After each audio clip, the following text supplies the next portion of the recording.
Ada seorang wanita yang memutuskan untuk menggantung diri di hutan.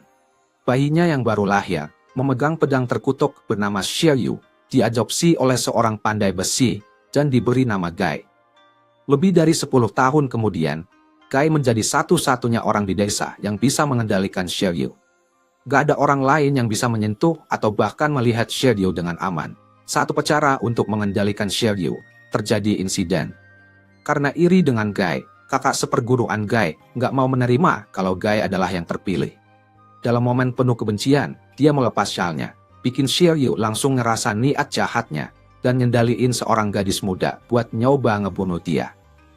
Gai dorong seniornya jauh-jauh, tapi malah kehilangan lengan kanannya. Meskipun udah dapat perawatan, Gai masih ngerasain sakit. Ayah angkatnya Amon pikir Gai ngerasain rasa sakit lengan hantu yang bakal bertahan seumur hidup. Setelah Amon pergi, ada gadis yang ngehibur Gai, tapi dia malah menjauh dan ngelampiasin marahnya di makam ibunya. Amon kaget banget, tapi jauh di dalam hatinya, Gai merasa kalau ditinggalin sama ibunya itu bikin dia jadi sial. Karena kepepet, dan ingat kalau waktu bayi Gai pernah genggam Xiaoyu, Amon akhirnya mutusin buat melelehkan Xiaoyu, buat bikin tangan palsu buat Gai. Tanpa sadar sebenarnya itu tujuan Xiaoyu dari awal. Di tempat lain, ada pedang terkutuk namanya Azot lagi dilelang. Ada anak orang kaya nawarin $500.000 buat pedang legendaris ini.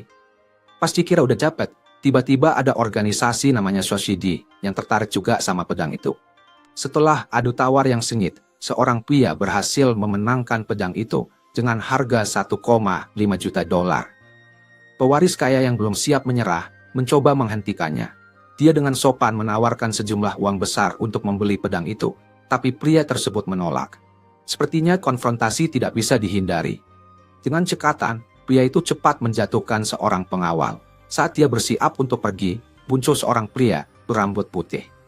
Ini adalah Miura, mantan komandan organisasi itu dan pemegang pedang Howin. Berhadapan dengan orang yang sangat kuat seperti itu, markas besar sudah ngasih perintah buat mundur.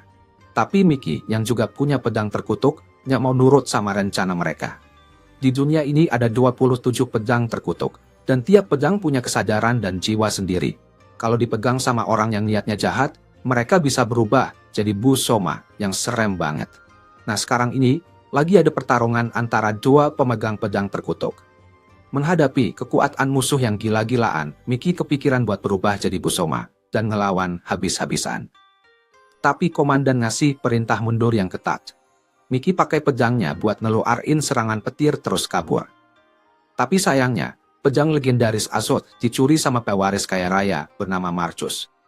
Besok paginya, gara-gara dipanggil sama pedang terkutuk itu, Marcus jadi ingat pertarungan dua pemegang pedang tadi malam, dan jadi kepikiran banget sama kekuatan mereka. Dengan rencana balas dendam di pikirannya, Marcus mutusin buat manfaatin kekuatan itu. Walaupun kelihatannya punya harta melimpah, Marcus ini sebenarnya sosok yang menyedihkan. 2 tahun yang lalu, dia kehilangan keluarganya dalam kecelakaan mobil dan jadi lumpuh dari pinggang ke bawah. Merasa muak dengan uang palsu dari keluarganya, Marcus beralih ke buku mantra, mencoba memanggil roh jahat dalam pedang Azot, tapi nggak ada jawaban. Sementara itu, mantan pacar Marcus tiba-tiba datang berkunjung untuk mengumumkan pernikahannya yang akan datang. Dan yang bikin kaget, dia menikah dengan sahabat Marcus sendiri. Merenungkan janji-janji masa lalu, kematian keluarganya, dan pengkhianatan dari pacar dan sahabatnya, Marcus dipenuhi dengan kebencian. Pedang Azot itu punya kemampuan buat ngerasain kebencian. Dan pas Marcus penuh dengan rasa benci, pedang itu kayak, "Oke, kamu deh yang pakai aku sekarang," dan memberikan semua kekuatan padanya. Nah, pas acara pernikahan mantannya sama sahabatnya, tiba-tiba Marcus muncul. Padahal biasanya dia nggak bisa bergerak, tapi karena aura jahat dari pedang terkutuk itu, dia bisa berdiri dan maju ke arah mereka dengan niat buat membalas dendam. Untungnya, Miki datang tepat waktu buat menghentikan semuanya. Tapi, pedang Azot ngeluarin aura hitam yang menyeramkan, dan Miki terjebak di dalamnya, sementara Marcus ngejar pasangan yang lagi kabur. Ngeliat itu, Miki pakai serangan petir dari pedang Falgon buat musir aura hitamnya. Di sisi lain, pas Marcus mau nyerang mantannya, tiba-tiba kenangan indah mereka muncul, bikin dia berhasil lepas dari kendali pedang. Selanjutnya, Miki, yang penting banget di organisasi Shoshidi, punya rencana buat bawa Marcus ke markas mereka karena itu tujuan akhir buat Busoma. Di tempat lain, Guy, yang kehilangan satu lengan, terbangun dengan lengan kanannya, digantikan oleh prostetik yang terbuat dari pedang iblis Shiryu. Jadi dia menyatu dengan pedang itu. Setelah beberapa hari, Guy yang sudah menyatu dengan Shiryu, pulih sepenuhnya. Tapi, dia terus dihantui oleh kenangan ditinggalkan ibunya, dan merasa lebih baik mati daripada hidup dalam kesepian seperti itu. Di hari yang sama, murid lainnya, Tatsumi, yang naksir berat sama cewek muda bernama Sayaka, gak bisa nahan perasaannya lagi. Akhirnya, dia memeluk Sayaka dengan paksa karena terlalu kebawa perasaan. Kemudian ada seorang cewek yang super penasaran pengen banget ngerasain gimana rasanya masuk hutan untuk pertama kalinya. Sampai dia siap ambil risiko besar buat itu. Tapi untungnya, si Guy datang tepat waktu dan menghentikan semuanya. Karena kesal, Tatsumi nyerang Guy, tapi ternyata dia nggak sebanding sama Guy. Tiba-tiba, pedangnya Shiryu nyuruh Guy buat bunuh Tatsumi, tapi Sayaka berhasil ngebangunin Guy dari pengaruh pedang itu. Pas balik ke desa, Shiryu masih aja bikin ulah dan bikin kepala Guy sakit banget. Untungnya, pelukan Sayaka dari belakang berhasil bikin suara Shiryu itu hilang. Suatu malam, ada seorang wanita datang ke toko pandai besi Amon, membawa tombak bernama Tonbokiri. Tombak ini tajam banget, sampai bisa membelah capung yang hinggap dibilahnya jadi dua. Ada seorang yang melihat, namanya Tatsumi, dan dia penuh rasa benci. Malam itu juga, dia mencuri tombak itu. Selama bertahun-tahun, senjata-senjata yang sering digunakan untuk perang, lama-lama jadi punya nyawa sendiri. Emosi negatif dari manusia bikin kekuatan hidup senjata itu makin kuat. Kalau sudah bangkit, senjata-senjata ini bakal merasuki orang yang punya keinginan untuk membunuh. Kalau dorongan buat membunuh kuasain seseorang sepenuhnya, mereka jadi Busoma. Nah, kalau Tatsumi udah nyatu sama senjata, dia jadi dikendalikan penuh sama keinginan buat membunuh. Menghadapi orang yang segitu kuatnya, Shiryu yang ada di dalam Guy juga mulai bergerak. Suara-suara buat membunuh terus-terusan terngiang di kepala Guy, masih tahu kalau dia sebentar lagi bakal berubah. Sekarang di bawah kendali Shiryu, Guy jadi ngamuk. Ketemu Tatsumi, yang juga pegang senjata legendaris, Guy dengan gampang kuasain situasi. Pas Tatsumi agak goyah waktu nyerang, Guy langsung menusuk dia, bikin Tatsumi kabur ketakutan. Setelah kejar-kejaran singit di malam hari, Guy berhasil ngepojokin Tatsumi di tengah kota yang ramai.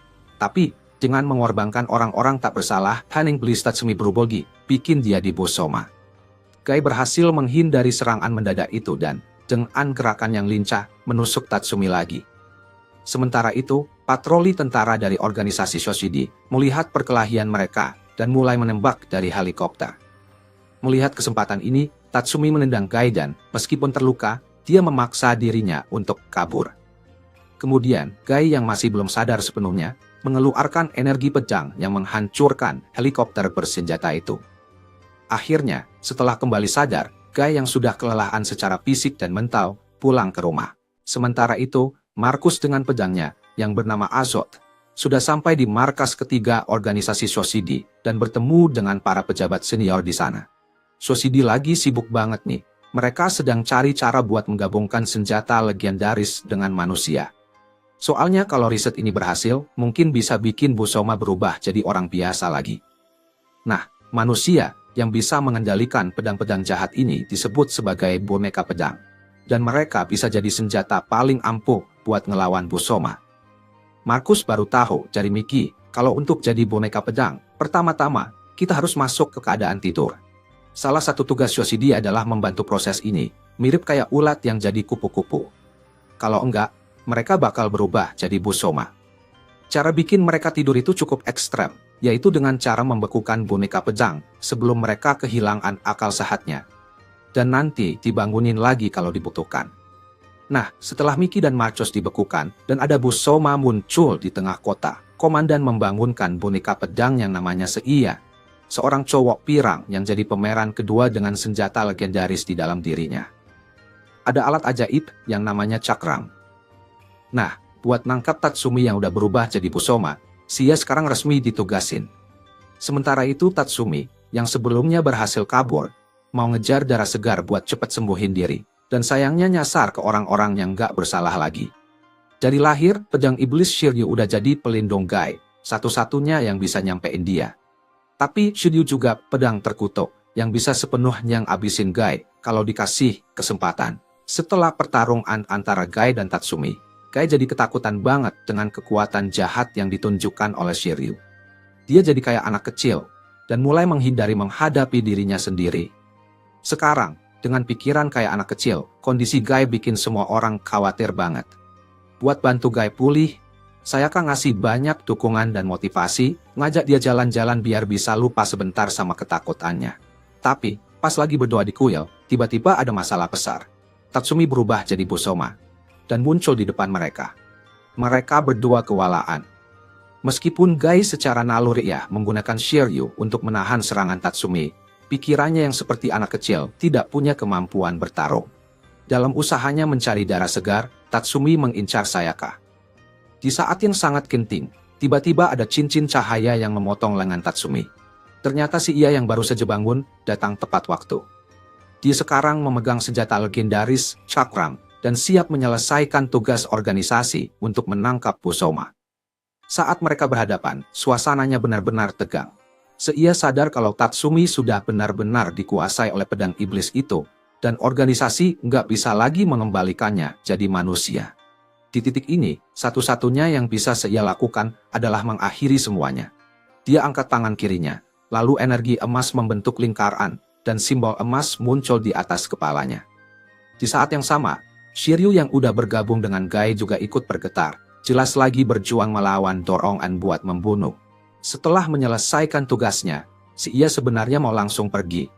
Tapi pas dia berbalik, dia merasakan kekuatan jahat dari Guy. Nah, dia nggak bisa cuek aja tuh. Jadi si Ia nunjukin simbol emas lagi. Tandanya bakal ada pertarungan lawan pedang iblis Shiryu. Sementara itu, kebenaran tentang Shiryu mulai terungkap. Biasanya, pandai besi bikin dua pedang terus milih yang lebih bagus.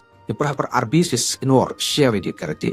Jadi, sebenarnya Shiryu yang dimiliki Guy, yang gak ada namanya di bilahnya itu, adalah pedang bayangan, bukan Shiryu yang asli. Keberadaan Shiryu yang asli malah gak diketahui sama bapak angkatnya Guy, si Amon. Kebetulan banget, Kiyomi, si tukang asap pedang yang baru aja ngembaliin Tanba Kiri ke Amon, dapat pesanan buat mengasah sebuah senjata. Nah, senjata ini adalah pedang iblis Shiryu yang asli. Pas dia lagi asah pedangnya, tiba-tiba muncul suara jeritan nyaring dan ada mata yang muncul di bilah pedang itu. Tiba-tiba, Kiyomi dikuasai oleh energi gelap. Jadi dia kehilangan kesadarannya dan mulai mengayunkan pedangnya, berniat melukai teman-temannya. Untungnya, dia sadar tepat waktu dan buru-buru memberi isyarat kepada teman-temannya untuk keluar dari ruangan dan jangan kembali. Saat masih mengasah pedang itu, ada suara mengerikan yang terus meminta darah terdengar dalam pikirannya Kiyomi. Akhirnya, dia harus memberi darah ke Shiryu yang asli untuk menghentikan suara jahat itu. Tak lama kemudian, datanglah klien yang memesan untuk mengasah pedang tersebut. Penasaran banget buat ketemu sama Master yang bikin Shiryu jadi kinclong. Tapi, tanpa dia tahu, Kiyomi lagi nggak bisa ketemu siapa-siapa. Setelah si klien kasih senyum seram, dia langsung pergi. Sementara itu, Miura yang pegang Shogwen harus hadapi tantangan lagi dari pemegang Flamberge. Saat pertarungan sengit mereka berlangsung, dua sosok misterius muncul di dekat situ. Salah satunya, namanya Grimms, dikenal sebagai Busoma terkuat dalam sejarah. Disebut juga sebagai malaikat maut sejak awal umat manusia. Sebentar lagi, teror yang belum pernah terjadi sebelumnya bakal melanda umat manusia dengan cepat. Saat manusia mengalami tekanan atau ketakutan yang luar biasa, mereka secara naluriah mematikan emosi mereka untuk melindungi diri. Kadang-kadang bahkan kembali ke keadaan seperti anak kecil untuk menghindari menghadapi diri sendiri. Nah, Guy ini contohnya. Tapi, karena dia bergabung dengan pedang iblis Shiryu, aura jahatnya yang kuat terdeteksi oleh Seiya, si pemilik pedang itu. Sebagai boneka pedang Shoshidi, Seiya tahu dia nggak bisa mengabaikan Guy. Dia menjatuhkan Guy dengan satu pukulan aja. Melihat Guy menutup diri secara emosional, Seiya menasihatinya kalau lari dari diri sendiri itu nggak ada gunanya. Menghadapi tantangan adalah satu-satunya kebenaran. Di saat yang sama, seorang biksu muncul dan membawa Seiya ke kuilnya untuk bertanya tentang rencana organisasi Shoshidi untuk Guy. Seiya menjawab dengan jujur. Jika Guy bisa mengendalikan dirinya, Seiya akan membawanya kembali ke Shoshidi. Tapi, kalau dia berubah jadi Busoma, Xia akan langsung menghabisinya. Meskipun Sayaka kurang senang dengan cara Xia yang sepihak, si biksu nggak kaget. Mengingat umurnya, dia sudah terbiasa berurusan dengan berbagai macam orang. Jadi ceritanya nggak cuma dari Shoshidi aja, tapi juga dari organisasi lain yang namanya Gabi. Si biksu ini sering banget mengobrol sama mereka. Nah, ada anggota Gabi yang udah ikutin Busoma dari hari sebelumnya dan lagi nginep sementara di daerah situ.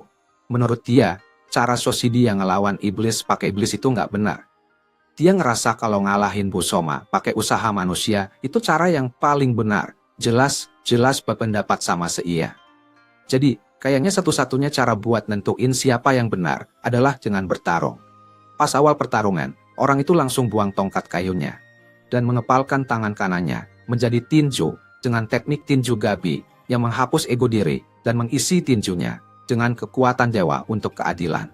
Dia melepas bajunya, memancarkan aura kuat dan dengan cepat menyerbu ke arah Xia, melompat untuk memberikan pukulan hebat.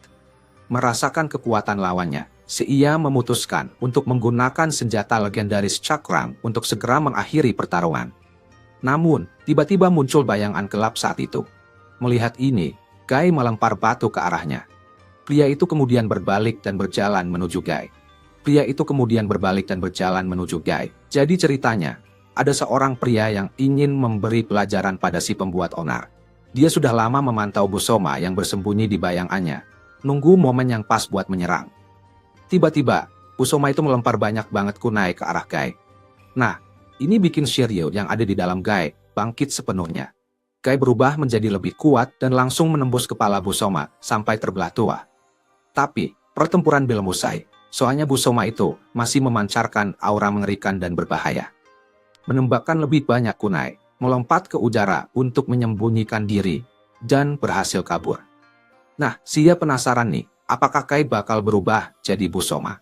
Situasi Gai lagi gawat banget, dia gabung sama Shiryu dan harus hadapin Shoshidi.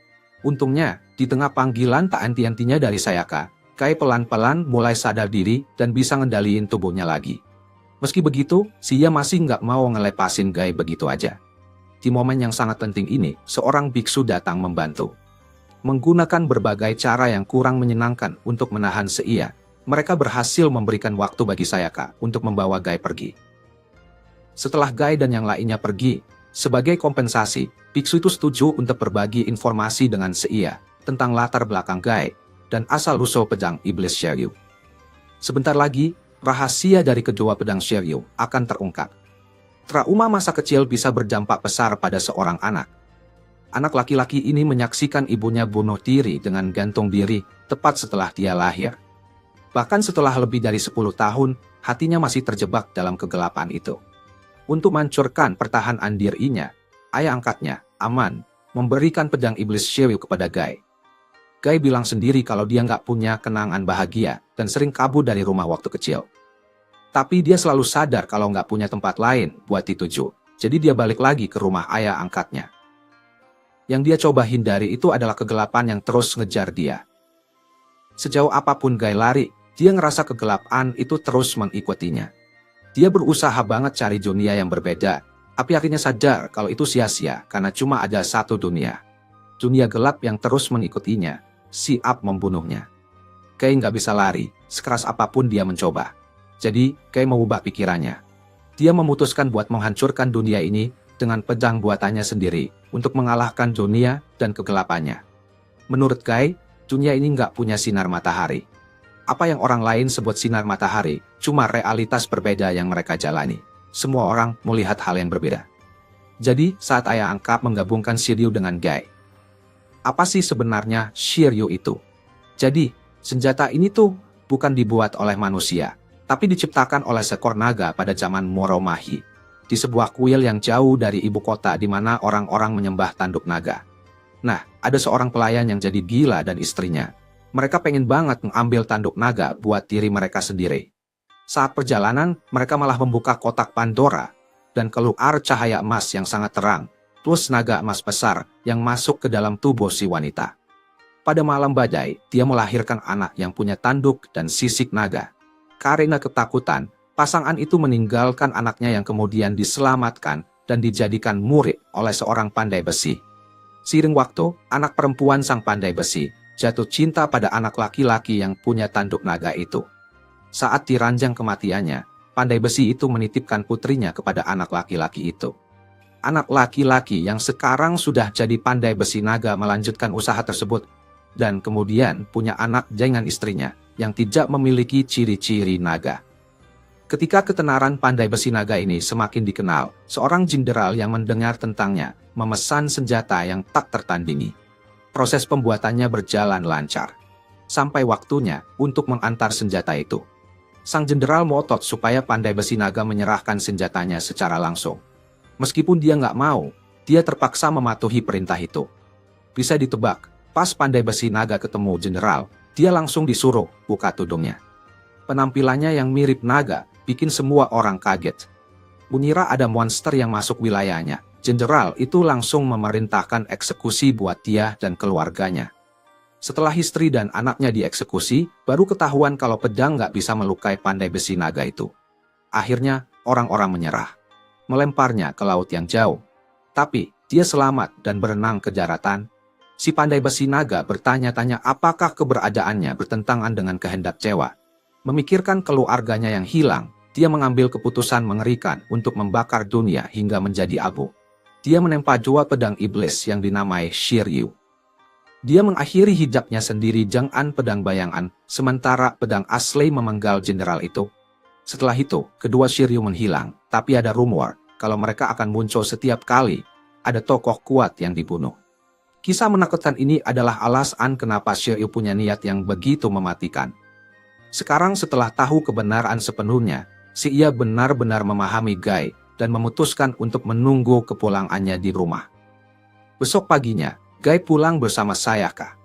Karena Guy sendiri ingin masuk ke dunia yang berbeda, si ia mengajaknya bergabung dengan Shoshide. Merasa itu adalah pilihan terbaik untuk Guy. Sementara itu, seorang pemuda bangsawan berambut putih sedang bersiap-siap meninggalkan rumahnya. Dan dialah pemilik sejati Shiryu. Orang yang membeku selama 16 tahun itu akhirnya terbangun setelah menyelesaikan tugas organisasi untuk melangkan Busoma. Pertama-tama, dia membawa Guy ke rumah lamanya. Bertahun-tahun sudah berlalu, dan orang tercintanya yang dulu menunggunya, sekarang sudah tidak sama lagi. Dalam pikirannya, dia tidak pernah pergi, menandakan kondisi mentalnya sudah terganggu. Waktu dia pergi ke dapur, ia memanfaatkan kesempatan itu untuk membawa Guy keluar dan menjelaskan kenapa dia awalnya pergi dari rumah. Sebagai boneka pedang yang dikuasai oleh senjata legendaris, mereka pada akhirnya akan berubah menjadi Busoma. Untuk menunda perubahan ini, organisasi mereka akan membekukan mereka secara kriogenik. Membekukan mereka dalam es sampai kekuatan mereka dibutuhkan lagi. Untuk menghindari jadi Busoma dan menyakiti orang yang dia sayangi, ia memilih untuk pergi.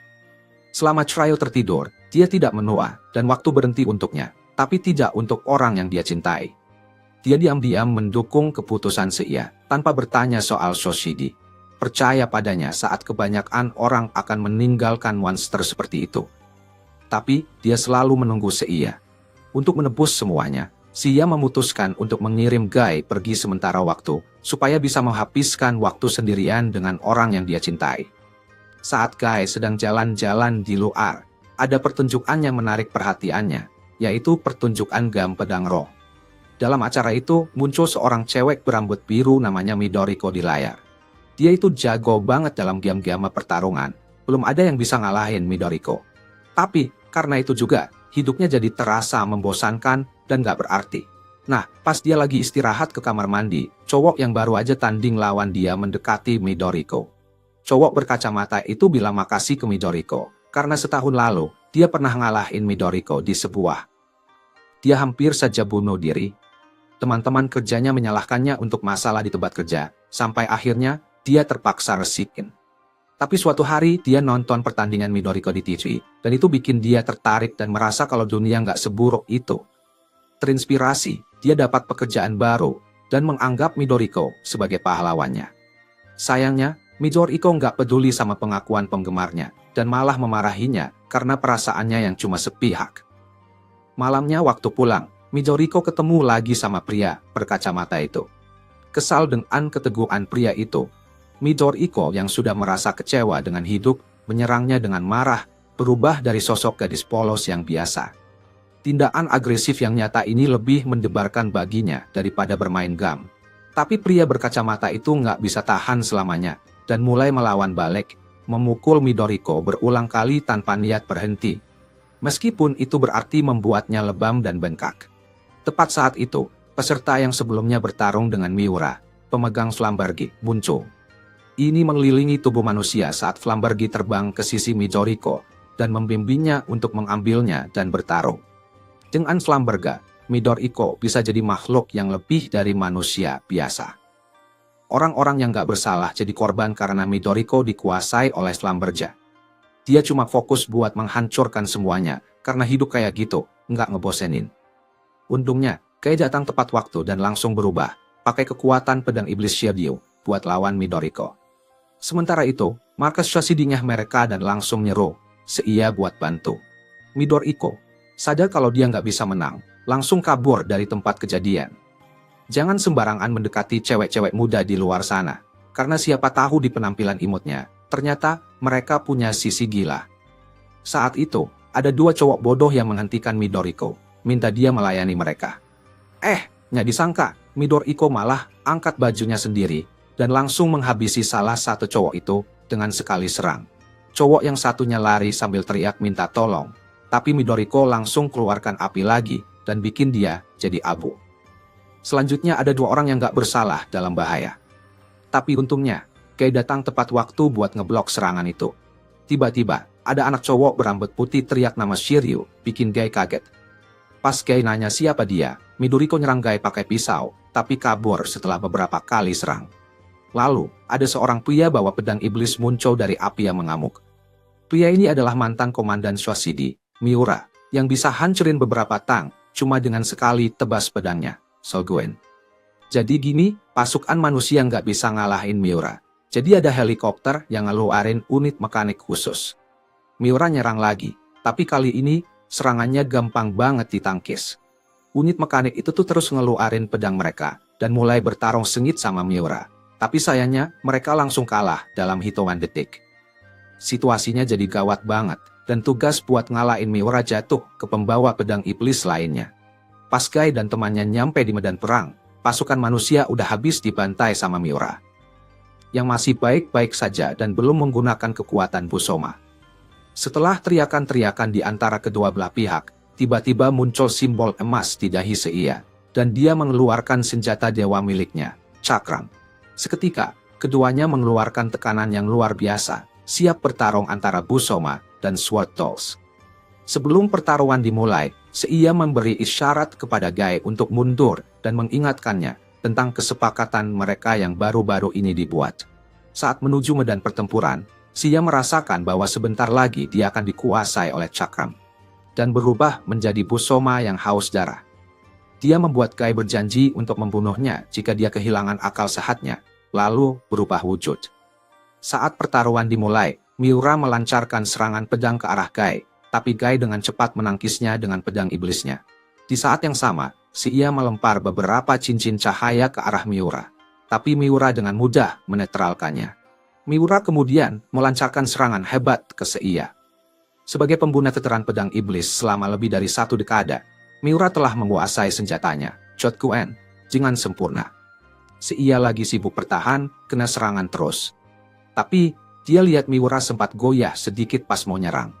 Nah, Seiya manfaatin momen itu dan dengan kelebihan jumlah lingkaran cahaya yang dia punya, akhirnya dia bisa nahan Miura.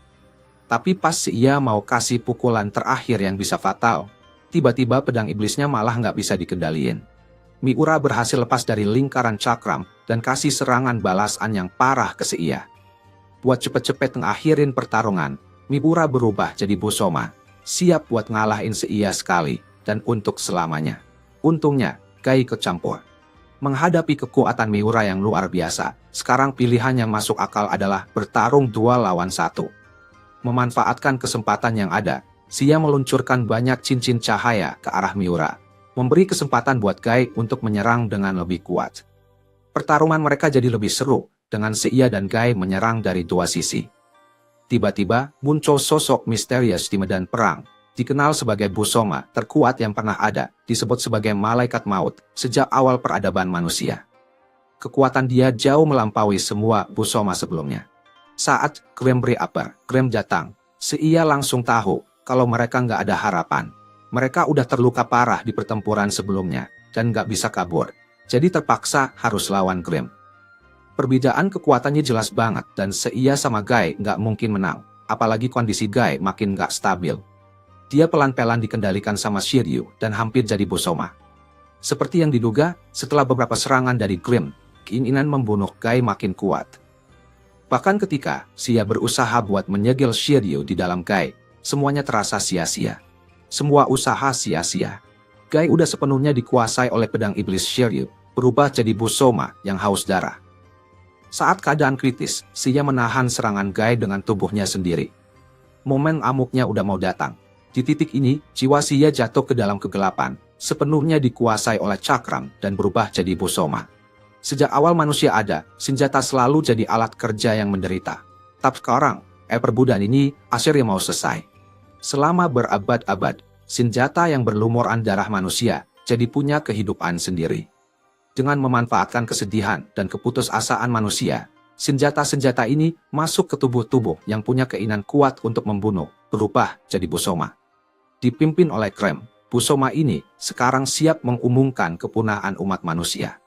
Dalam pertempuran besar terbaru antara boneka pedang dan Busoma, Seiya yang sepenuhnya dikuasai oleh cakram dan Grimm Reaper Grimm, keduanya menghilang. Guy yang terluka parah dibawa kembali ke Shoshide untuk diperiksa lebih lanjut. Kondisi fisiknya sih nggak parah banget, tapi nilai darahnya melewati batas aman, bikin dia rentan berubah jadi Busoma tanpa kontrol. Jadi, Guy yang udah di titik kritis harus segera dimasukin ke tidur kriogenik. Guy sih sebenarnya galau banget sama keputusan ini, soalnya dia belum sempat memenuhi janjinya ke Seiya. Tapi, karena kondisinya secerang dan pengaruh gas penenang, dia akhirnya menyerah meskipun sebenarnya nggak mau. Sesuai perintah komandan, Guy dipaksa masuk ke dalam tidur kriogenik. Tapi, situasi sering banget nggak seperti yang kita duga. Di bawah kendali cakram, Seiya yang sekarang jadi Busoma, melancarkan serangan besar-besaran ke kota-kota manusia. Komandan berniat mengirim boneka pedang ke medan perang, tapi pihak berwenang Shoshide menolak, dan malah membangunkan Guy dari tidur kriogeniknya. Mereka pikir nggak ada gunanya kirim boneka pedang lagi, soalnya Seiya udah sepenuhnya berubah jadi Busoma. Mereka percaya kalau satu-satunya cara agar mereka bisa punya peluang adalah dengan membiarkan juga jadi Busoma. Jadi kayak lawan api dengan api gitu. Guy cepat-cepat nyari Seiya. Sesuai perjanjian mereka yang awal, Guy langsung ngeluarin pedang iblis Shiryu. Tapi ternyata, Seiya yang sekarang mau jadi Busoma, kekuatannya jauh lebih gede. Dan Guy jadinya ada tandingannya. Situasinya jadi kelihatan banget kayak Guy kalah telak. Pas Seiya terus menyerang, Shiryu yang ada di dalam Guy jadi aktif, bikin pikirannya dipenuhi keinginan buat membunuh. Ingat sama pengorbanan Seiya. Guy tahu kalau dimakan sama Shiryu bakal sia-sia usaha, Seiya buat ngesegil itu. Jadi walaupun sakit banget, Guy terus berusaha nahan serangan-serangan ganas dari Seiya. Akhirnya, karena nggak ada pilihan lain, Guy masuk ke dalam kegelapan dan berubah jadi Busoma. Sekarang, pertempuran antara dua Busoma dimulai. Pas Seiya lagi lengah, Guy langsung menusukkan pedangnya ke Seiya. Sekarang Guy sudah menepati janji yang dia buat dengan Seiya. Akhirnya membuat jiwanya yang gelisah menemukan kedamaian. Setelah sadar kembali, Guy pulang ke rumah dan memeluk Sayaka. Beberapa hari kemudian, tubuh Guy sudah pulih sepenuhnya, tapi panggilan dari Shiryu di dalam dirinya tetap ada, bikin dia sakit banget. Guy lalu memurung diri lagi, meski Sayaka terus kasih semangat. Dia nggak bisa lepas dari ketakutan gelap kalau suatu hari dia berubah jadi Busoma dan membunuh orang-orang yang dia sayangi. Suatu malam, Guy membuat keputusan yang sulit. Keesokan paginya, dia mengunjungi makam ibunya dan berbagi isi hatinya. Sekarang dia paham kenapa ibunya dulu memilih untuk mengakhiri hidupnya demi melindungi orang-orang yang dia sayangi. Guy kemudian mencerahkan seluruh tenaganya untuk membuat pedang dan memberikan senjata yang sudah jadi itu kepada Sayaka, berharap itu bisa melindunginya. Guy menghabiskan beberapa hari yang penuh kenangan dan kebahagiaan bersama ayah angkatnya dan Sayaka. Setelah semua persiapannya selesai, saatnya bagi Guy untuk melaksanakan keputusannya. Gai pergi ke sebuah atap, mengeluarkan belati, dan memisahkan bagian prostetik buatan Shiryu dari tubuhnya. Kemudian, dia berjalan ke tepi atap. Untuk mencegah dirinya menjadi Busoma, dan agar tidak menyakiti orang-orang yang dia sayangi, Gai melompat dari atap, memilih untuk mengakhiri hidupnya. Seorang wanita menggantung diri di hutan, meninggal dengan tragis. Bertahun-tahun kemudian, anaknya, yang memahami dalamnya pengorbanan ibunya, mengikuti jalan yang sama. Sayaka menyaksikan kejadian itu, dan pingsan karena terkejut. Untungnya seorang pria bernama Kazumo muncul dan menyelamatkan pemuda yang ingin bunuh diri itu. Setelah beberapa hari pemuda itu, Gai, sudah sembuh total. Hari ini, penyelamatnya ingin memberinya hadiah, kaki palsu dari kayu. Tapi Gai malah nggak berterima kasih sama sekali ke Kazumo, dan malah nyalahin dia karena sudah menyelamatkan hidupnya. Himiko, cewek yang berdiri nggak jauh dari situ, nyaranin Kazumo buat nggak ribut-ribut yang nggak perlu. Dia bilang ke Gai yang nggak tahu terima kasih itu kalau kelompok mereka, Gabi, diam-diam udah berjuang melawan Busoma.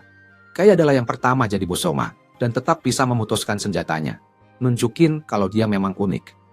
Meskipun Gai udah copot kaki palsu Shiryu-nya, Himiko masih bisa lihat ada iblis di dalam dirinya.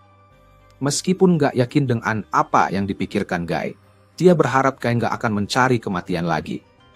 Menghancurkan tubuhnya nggak akan menebus jiwanya. Untuk memenuhi keinginannya, Gai harus hidup seolah-olah dia sudah mati, yang bakal sepenuhnya menghilangkan iblis di dalam dirinya. Konsep hidup seperti sudah mati ini adalah inti dari organisasi Gabi dan praktik mereka yang disebut Holokenpo. Acara bela diri hari ini bakal secara bertahap mengungkap apa yang dikejar oleh Gabi. Jadi duel yang sedang berlangsung, kelihatan banget kalau tujuan mereka adalah bertarung hingga imbang, menyerang dan bertahan dengan seimbang. Jadi, intinya dari Holokenpo itu bukan soal pertarungan beneran, tapi lebih ke mengamati gerakan lawan dan menyelaraskan diri dengan mereka sampai mencapai keadaan kosong. Nah, Himiko ini adalah orang kedua dalam sejarah 300 tahun organisasi yang bisa menguasai inti ini. Waktu Himiko umur 9 tahun, ayahnya, yang waktu itu pemimpin sebelumnya, percaya kalau dia udah ngerti inti sebenarnya dan ngasih dia permata yang jadi simbol kepemimpinan klan.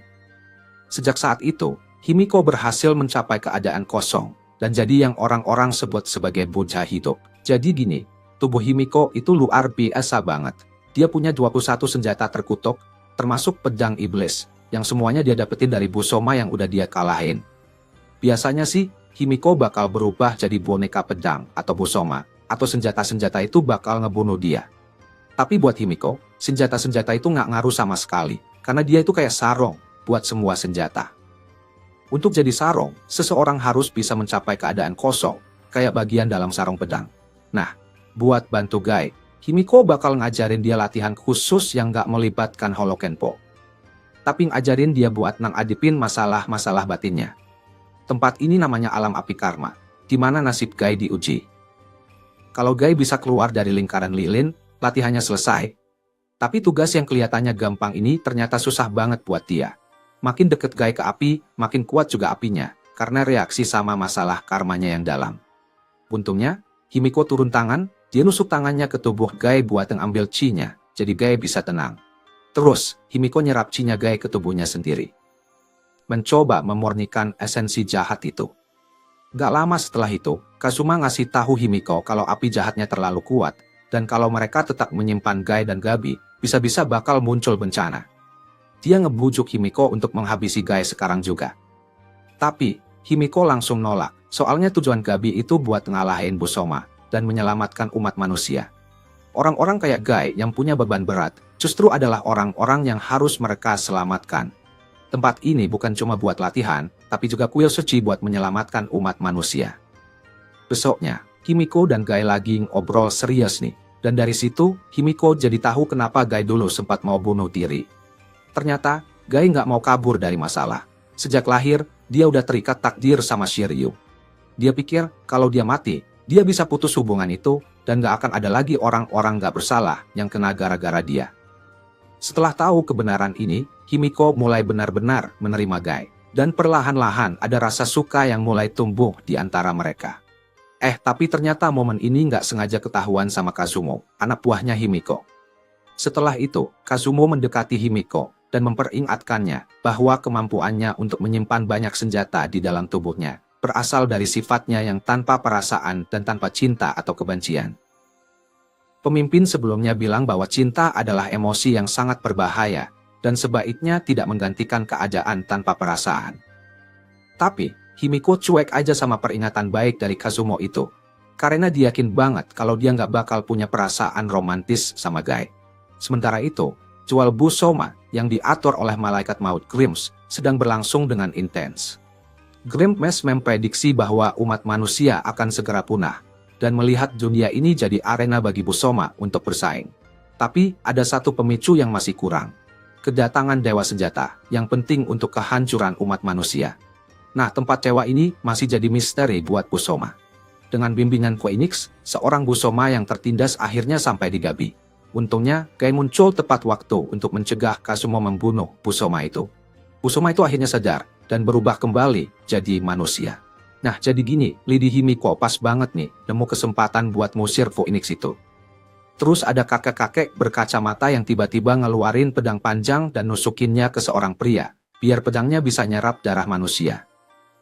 Sekejap aja tuh pria badannya kejang-kejang gak karuan, dan berhasil lepas dari belenggunya. Di bawah kendali pedang iblis itu, dia jadi gak sadar diri dan langsung menuju tempat yang dituju. Dia sampai di sebuah gereja, di mana ada monster Busoma yang lagi nyakitin cewek tak berdosa, dan kakaknya nggak bisa berbuat apa-apa buat nolongin. Untungnya, takdir ikut campur nih. Dipengaruhi oleh pedang iblis Shiryu, seorang pemuda berambut putih mendengar panggilannya dan akhirnya menerima tawaran Shiryu untuk merasukinya. Jadilah boneka pedang yang bisa menggunakan kekuatan pedang iblis itu. Langsung aja, pemuda itu bertarung dengan Busoma. Dengan kekuatan hebat dari Shiryu, Busoma itu dengan mudah dikalahkan. Tapi setelah itu si pemuda kelelahan dan jatuh pingsan. Tapi ya ekspresi di wajah adiknya menunjukkan kalau situasinya nggak sederhana itu. Jauh kemudian, di markas Soshidi, pemuda bernama Shin akhirnya sadar. Tapi suara dari pedang iblis Shiryu terus-terusan mendorongnya buat membunuh, bikin Shin jadi sangat tersiksa. Lalu muncul seorang pria tua berkacamata, yang ternyata ayah kandung Shin. Si komandan menjelaskan ke Shin kalau begitu sebuah senjata udah menyerap banyak darah manusia. Senjata itu jadi punya nyawa sendiri. Senjata-senjata yang hidup ini kemudian menguasai manusia dan akhirnya mengubah mereka jadi Busoma. Organisasi Soshidi udah berjuang lawan Busoma sejak lama dan ayahnya Shin udah banyak bantu mereka dengan donasi besar. Beberapa tahun lalu, keluarganya Shin pergi liburan bareng dan bahagia banget. Tapi nggak disangka, mereka tiba-tiba diserang di jalan. Dalam serangan brutal oleh para Grimm, ibunya Shin dibunuh dengan kejam, bikin trauma yang mendalam buat yang selamat. Karena tragedi itu, ayahnya Shin terus mendukung Soshidi. Sekarang, Shin udah dikuasai sama pedang iblis Shiryu, dan sebentar lagi bakal kehilangan kesadaran diri, berubah jadi Busoma yang kejam. Untuk menyelamatkan anaknya, ayahnya memutuskan untuk mencoba teknologi yang belum pernah diuji untuk mengeluarkan Shiryu dari tubuh Shin. Menurut ayahnya, anaknya pasti akan jadi Busoma, yang sama saja seperti mati. Jadi kalau ada kesempatan untuk mengembalikan Shin seperti dulu, ayahnya rela mengambil risiko dengan teknologi eksperimental ini. Bisa dibilang, dia menggunakan anaknya sebagai kelinci percobaan. Untungnya, percobaan untuk mengeluarkan pedang iblis dari Shin berhasil, dan dia tampaknya sudah kembali seperti dulu. Tapi, pas lagi dicek lebih lanjut, bayangan soal pembunuhan muncul lagi di pikiran Shin. Harusnya sih, pedang iblis itu udah dihilangin. Setelah pemeriksaan, waktu Shin keluar dari ruangan, dia ngerasa ada panggilan dari pedang iblis lain, dan tanpa sadar dia jalan ke gudang senjata. Pedang yang manggil Shin itu ternyata Shiryu Prosthetic, yang sebelumnya udah dilepas sama Guy. Dikendalikan sama pedang itu, Shin berbawa senjata legendaris ini. Ternyata, Shiryu yang diambil Shin adalah pedang bayangan yang dulunya dipegang Guy. Dan yang baru saja diambil itu adalah pedang asli Shiryu. Mungkinkah ada hubungan tersembunyi antara kedua pedang ini? Dengan situasi yang semakin genting, komandan memerintahkan penangkapan Shin segera. Tapi, tiba-tiba ayah Shin menghentikan semua orang karena ternyata semua yang terjadi adalah bagian dari rencana yang sengaja diatur oleh dia dan para pemimpin senior. Dikendalikan oleh pedang bayangan, Shin cepat sampai di Gabi dan mencoba membalikannya ke pemilik aslinya Guy. Shin lalu menceritakan semuanya ke Guy sebelum dia pingsan. Tanpa berpikir panjang, ketika menyadari bahwa dia dan Shiryu terikat oleh takdir dan tidak bisa memutus hubungan ini apapun yang terjadi, Guy merasa benar-benar tidak berdaya. Jadi, dia melempar Shiryu ke sungai, bertekad untuk memutus semua hubungan dengannya. Tapi, meski ide itu terdengar bagus, kenyataannya sering kali tidak seindah harapan. Saat mereka kembali ke Gabi, mereka menemukan tanah penuh dengan mayat manusia, hasil karya seorang pria yang dikendalikan oleh pedang iblis. Pria itu kemudian menyerang Guy dan kelompoknya. Dalam kepanikan, Guy bilang ke Shin buat cepat-cepat kabur turun gunung, karena kaki kayunya langsung hancur. Lalu, pria itu berubah jadi Busoma, dan Kuromaru berubah buat melindungi Guy. Tapi, kekuatan musuhnya luar biasa banget, dan dia dengan mudah ngalahin Kuromaru, sampai Kuromaru kembali ke wujud manusia. Di saat yang kritis itu, anggota Gabi datang tepat waktu buat mengepung si Busoma. Dan di bawah perintah Kazumo, mereka coba buat bikin mantra pembatas. Teknik manusia nggak ada yang berhasil lawan serangan ganas Busoma. Bayangin aja, semua orang udah di ujung tanduk bakal dibantai sama Busoma. Akhirnya Guy Jaingan terpaksa minta bantuan Shiryu. Tapi pas itu, Guy udah benar-benar dikuasai sama Shiryu. Memang sih, dia jadi super kuat, tapi dia kehilangan kesadaran diri, dan jadi kayak mesin pembunuh yang cuma tahu gimana caranya membantai aja. Dalam sekejap, Guy ngalahin Kazumo, dan terus lenyap bareng Busoma yang kabur. Pemimpin Himiko, baru datang ke tempat kejadian belakangan. Bingung banget sama kejadian ini. Apa yang bisa dia lakukan sekarang? Cuma dengan tatapan, pemuda itu jadi kaku kayak patung. Terus, Guy tiba-tiba mengeluarkan aura jahat yang bikin Kuromaru jadi bingung. Setelah itu, seorang sopir truk yang melihat Guy dari belakang dan dikendalikan oleh Shiryu, datang menghampiri. Dengan Kuromaru yang setengah hati mengejar, mereka menuju pusat kota yang ramai. Begitu sampai di jalanan yang penuh orang, sopir yang udah nggak sadar, itu langsung ambil batang besi, dan mulai menyerang orang-orang di sekitarnya. Yang lain langsung kabur ketakutan. Tapi sebelum mereka bisa pergi jauh, mereka juga dikendalikan dan diubah jadi zombie yang gak punya pikiran dan suka membunuh. Di bawah pengaruh kekuatan jahat ini, kebencian mendalam dalam diri manusia jadi keluar, bikin seluruh kota jadi kacau banget. Di saat yang sama, kota lain diserang sama Salt Queen. Shoshide memutuskan buat ngirim boneka pedang untuk melawan. 3 pembawa pedang dibangunkan dari tidur beku buat ngelawan Busoma. Sayangnya, meskipun mereka pembawa pedang, mereka jauh lebih lemah daripada Busoma yang udah dapat kekuatan penuh. Walaupun mereka udah ngeluarin semua kemampuan dan jurus pedang yang keren, tetap aja mereka nggak bisa ngalahin Zhao Qun.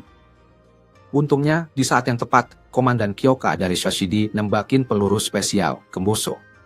Begitu obatnya masuk, Busoma langsung kehilangan kekuatannya buat bertarung. Ini tuh senjata khusus yang dirancang khusus buat Busoma. Senjata ini bisa misahin pedang iblis dari orang yang dikuasainya. Miura, yang dikendalikan sama Zhao Qun, akhirnya sadar dan nyenalin perempuan di depannya, yang ternyata adalah anak kandungnya sendiri. Ini pertama kalinya mereka reuni setelah 16 tahun. Kyoka langsung memeluk ayahnya, tapi momen bahagia itu nggak berlangsung lama. Tiba-tiba ada tentara manusia yang datang dan nyuruh Kyoka buat menjauh dari Miura. Untungnya, Kyoka langsung ngejelasin kalau dia udah pakai obat khusus buat balikin kesadaran ayahnya. Jadi para tentara itu nurunin senjata mereka. Pas mereka lagi dalam perjalanan balik ke organisasi Shoshide, Kyoka punya banyak cerita buat ayahnya, tapi tiba-tiba ada perubahan rencana. Para tentara dapat instruksi dari atasan organisasi, jadi mereka berhenti di daerah yang sepi. Meskipun Miura udah nggak di bawah kendali Zhao Qun lagi, para pemimpin Shoshide masih ngeliat dia sebagai pengkhianat organisasi. Buat pihak berwenang, Miura yang tahu banyak rahasia Shoshide nggak boleh dibiarkan hidup. Jadi, nggak ada pilihan lain, Kyoka dan Miura harus ngelawan. Untungnya sebagai seorang komandan, Kyoka nggak kesulitan ngadepin beberapa tentara. Tapi, Miura, karena masih terbelenggu, nggak bisa ngindarin tembakan tentara. Pas Kyoka lagi ngecek lukanya, tiba-tiba Miura kasih isyarat supaya dia cepat-cepat menjauh. Jadi, obat yang katanya bisa melawan Busoma itu cuma bekerja sementara aja, dan gak benar-benar bisa memisahkan pedang iblis dari pemiliknya. Zhao Qun, setelah bisa ngendaliin dirinya lagi, malah langsung cuek dan lanjut mengamuk. Sementara itu, Kyoka gak pernah kesampaian buat ketemu lagi sama ayahnya. Di sisi lain, si malaikat maut, Grims, senang banget ngelihat manusia semakin dekat ke kehancuran, sambil mendengar jeritan ketakutan dan putus asa. Grims juga ngasih pengakuan ke Guy. Dikuasai oleh pedang iblis Shiryu sebagai dewa berbaju sirah yang legendaris. Tapi beneran gitu nggak sih? Grims percaya kalau ada teror yang belum pernah terjadi sebelumnya, yang bakal datang ke umat manusia. Nggak ada yang bisa menghentikan kemajuan dewa berbaju sirah. Manusia yang lemah dan nggak berdaya pasti nggak bisa melawan takdir kehancuran mereka.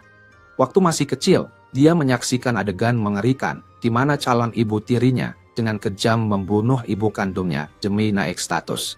Meski si anak bilang ke ayahnya tentang apa yang dia lihat, semua orang anggap itu cuma omongan anak kecil. Nggak ada yang benar-benar dengerin kata-katanya. Si perempuan itu malah memanfaatkan kesedihan ayahnya dan dengan cepat jadi ibu tirinya. Ini bikin si anak cowok jadi benci banget. Ada cewek berambut pendek di dekatnya yang ngerasa banget penderitaannya karena dia juga tumbuh di keluarga penuh kebencian. Ada lagi cewek lain yang juga punya trauma masa kecil yang mendalam. Alasan kenapa ketiga anak ini bareng-bareng adalah karena mereka jadi subjek penelitian Shosidi. Mereka disuntik dengan esensi dari senjata yang punya kehidupan, bikin mereka jadi lebih dari manusia biasa. Gelang yang mereka pakai bisa memengaruhi sel astrokites manusia. Anak-anak itu biasanya tetap berpikir rasional, tapi kalau gelangnya dilepas, mereka berubah jadi monster yang bertindak berdasarkan insting. Tapi mereka belum sepenuhnya jadi Busoma. Shosidi terus mendukung pria itu untuk melanjutkan penelitiannya. Anak-anak ini jadi subjek penelitian terutama karena masa lalu mereka yang tragis. Mereka bertahan bukan karena cinta, tapi karena kebencian yang mendalam yang ternyata penting buat eksperimen ini. Kebencian jadi jembatan antara manusia dan Busoma, supaya anak-anak itu nggak lupa kebencian mereka selama tinggal lama di rumah sakit. Orang itu sering banget bikin luka emosional mereka kebuka lagi. Setelah dia keluar dari ruang kontrol, muncul seorang cewek. Dia ini Busoma yang dikendalikan sama pedang jahat. Terus Midoriko ngebunuh seorang perawat, pakai seragamnya, dan bawa pergi seorang anak cewek namanya Wia. Gak lama kemudian, berita kalau Wi, adiknya, diculik sampai ke telinga kakaknya. Karena tahu penculiknya itu Busoma, monster yang gak bisa dia hadapi sendiri, Shin minta bantuan Kuramaru buat cari Guy, satu-satunya yang punya kekuatan buat ngelawan Busoma. Ketika akhirnya mereka menemukan Guy dan melihat dia masih hidup, Sayaka langsung berlari memeluknya. Shin menjelaskan situasinya, dan karena sebelumnya dia sudah mengembalikan pedang Shiryu ke Guy, Guy setuju untuk membantu tanpa ragu. Sementara itu, Wi terbangun dari pingsannya, dan terungkap bahwa Midoriko menangkapnya dengan tujuan khusus, yaitu untuk memancing kakaknya yang masih tertidur. Tiba-tiba, ada kejadian yang gak terduga. Gelang Ri hancur, membuat dia kehilangan akal dan berubah jadi monster yang didorong oleh insting membunuh. Pertarungan sengit terjadi di antara keduanya. Ketika pertempuran itu mencapai titik buntu, Shin dan teman-temannya tiba tepat waktu. Wi yang sudah kehilangan akal sehatnya memecahkan jendela dan melarikan diri. Melihat pemegang pedang iblis Shiryu dalam diri Guy mulai bergerak, mengubahnya.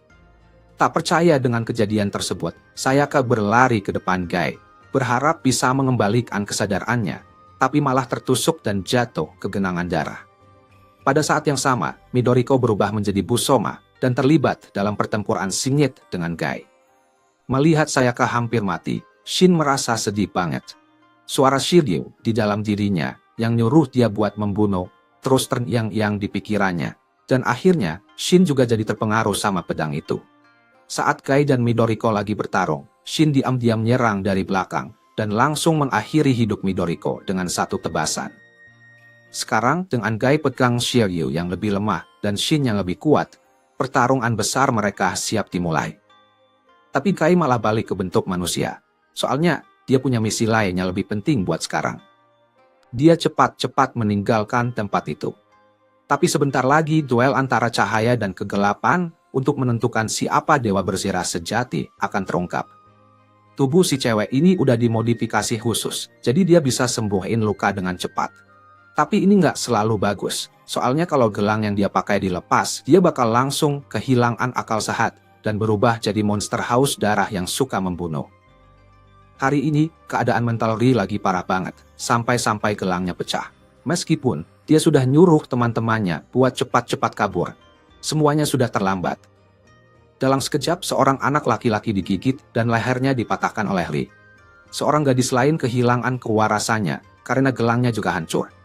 Tapi sebelum dia berubah sepenuhnya jadi monster, Ri membunuhnya dengan kejam.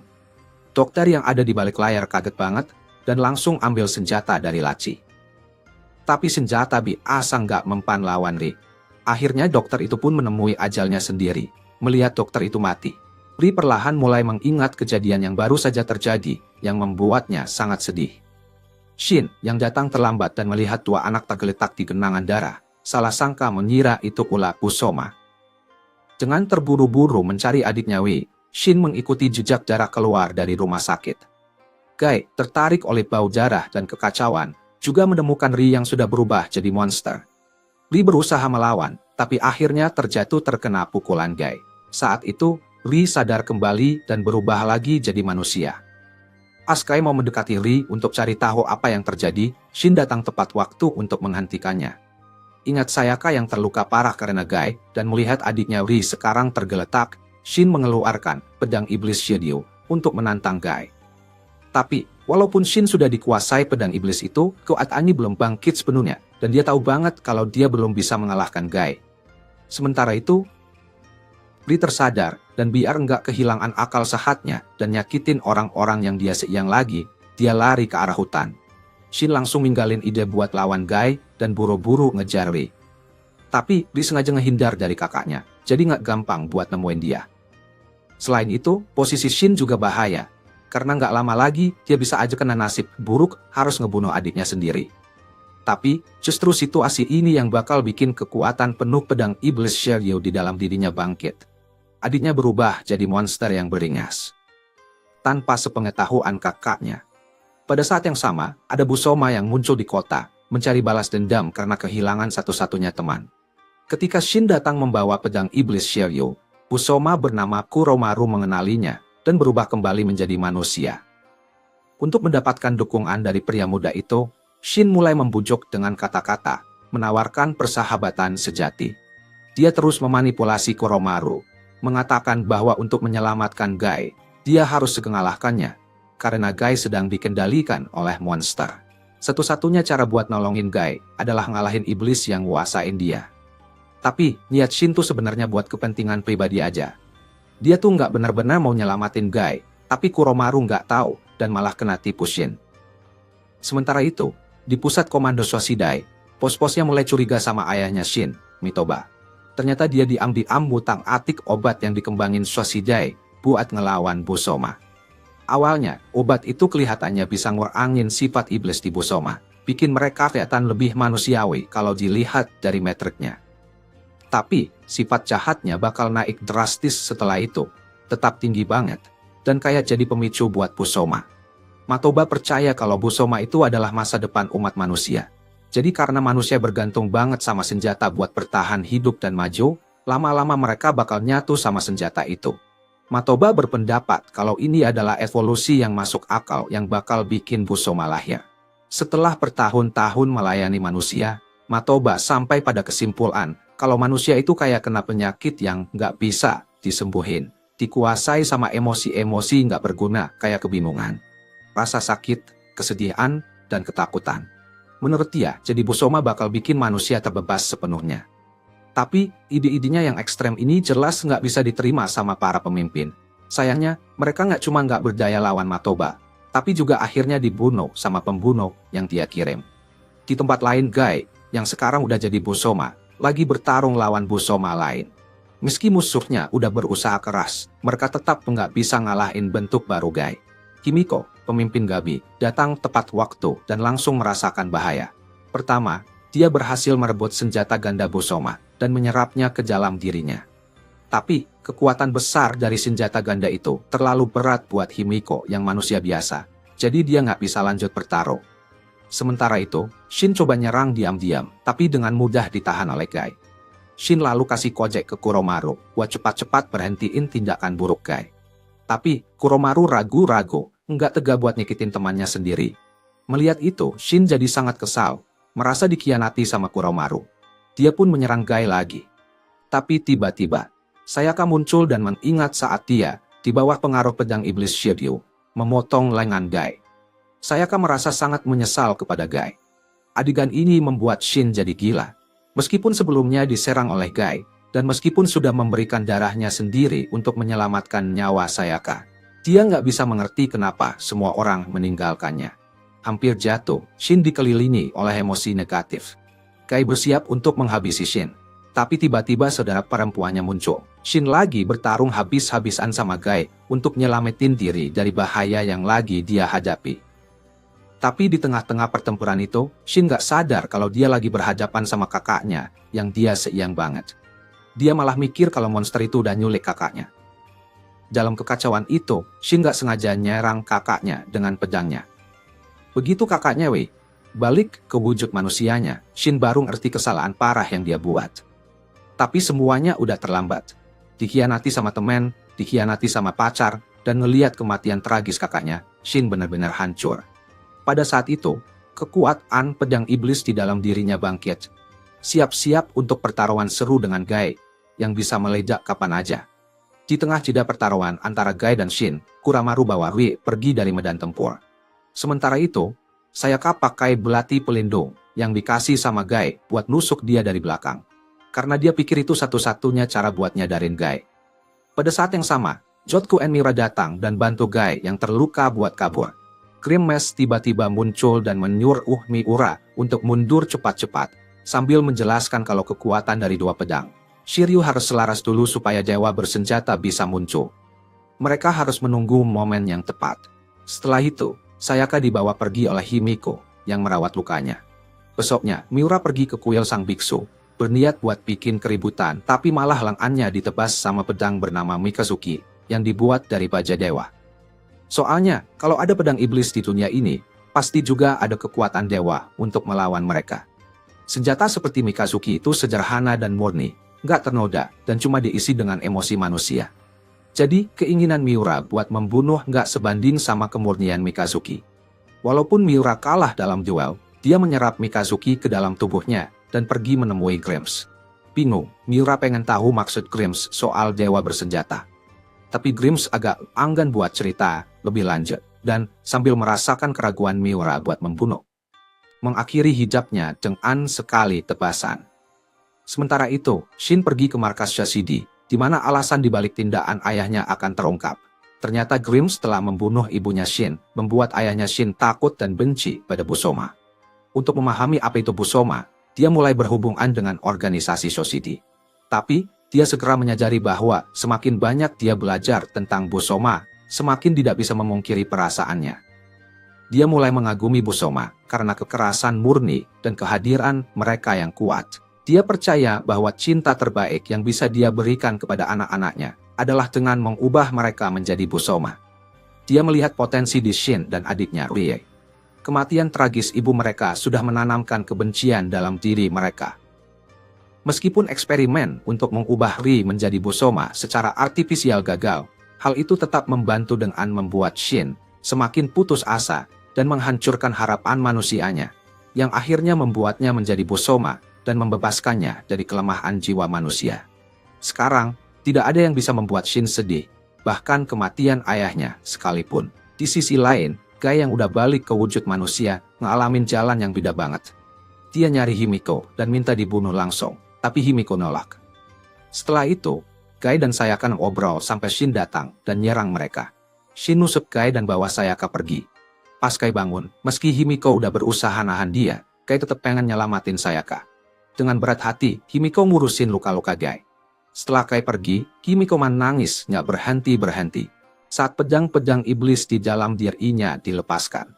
Banyaknya pedang yang bisa dia bawa itu karena sifatnya yang kejam dan dingin, tapi perasaan yang baru untuk Gai membuat dia nggak lagi punya kekuatan buat menjaga pedang-pedang itu tetap tersegel.